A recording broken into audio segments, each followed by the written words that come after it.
ಏವಮುಕ್ತಃ ಸ ಧರ್ಮಾತ್ಮ ಶಬರ್ಯಾ ಶಬರೀಮಿದಂ ರಾಘವ ಪ್ರಾಹ ವಿಜ್ಞಾನೇ ತಾಂ ನಿತ್ಯಂ ಅಬಹಿಷ್ಕೃತಾಂ. ಒಂದರ್ಥದಲ್ಲಿ ಶಾಸ್ತ್ರದ ಗ್ರಂಥಾವಲೋಕನ ಇತ್ಯಾದಿ ಕೆಲಸಗಳಲ್ಲಿ ಆಕೆಗೆ ಅಷ್ಟು ಬೌದ್ಧಿಕವಾಗಿ ಬೆಳೆದವಳಾಗಿರಲಿಲ್ಲ. ಅವ್ರು ಹೇಳಿದ ಕೆಲಸವನ್ನು ಚೆನ್ನಾಗಿ ಮಾಡ್ತಿದ್ಲು. ಒಮ್ಮೆ ಅದು ಹೇಳಿದ ಮೇಲೆ ಪ್ರತಿ ದಿವಸ ಅದೇ ಹೊತ್ತಿಗೆ ಅದಾಗಬೇಕು ಅಂತ ತಿಳಿದು ಮಾಡ್ತಿದ್ಲು.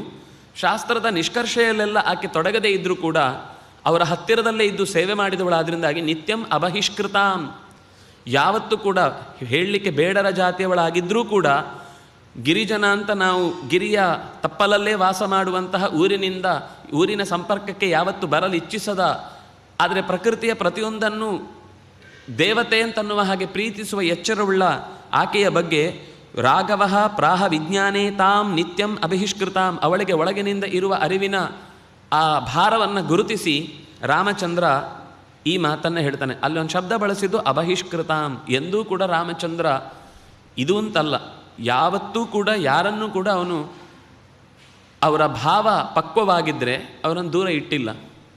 ಆದರೆ ಅಪಕ್ವವಾಗಿದ್ದರೆ ಅವರನ್ನು ಯಾವತ್ತೂ ಕೂಡ ಎತ್ತರದಲ್ಲಿ ಇರಲಿಕ್ಕೆ ಬಿಟ್ಟಿಲ್ಲ. ಗುಹ ಇರಬಹುದು, ಇಲ್ಲಿ ಶಬರಿ ಇರಬಹುದು, ಅಥವಾ ಇಂಥದ್ದೇ ಬೇಕಾದಷ್ಟು. ಅಂದರೆ ಇನ್ನು ಕಪಿಗಳು ಹಾಗೇನೆ. ಕಪಿಗಳೇನು ಮನುಷ್ಯರಿಗೆ ಅತ್ಯಂತ ಆತ್ಮೀಯತೆಯಿಂದ ಒದಗಿ ಬರುವವರೇನಲ್ಲ. ಆದರೂ ಅಲ್ಲಿ ಅವರ ಜೊತೆಗೆ ಅತ್ಯಂತ ಆತ್ಮೀಯವಾಗಿ ನಡ್ಕೊಂಡಿದ್ದಾನೆ ರಾಮಚಂದ್ರ.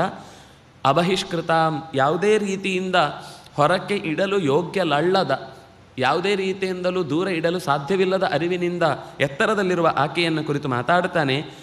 ಈ ಆಶ್ರಮದ ಬಗ್ಗೆ, ನಿನ್ನ ಬಗ್ಗೆ ನನಗೆ ಹಿಂದೆ ಒಂದು ಸೂಚನೆ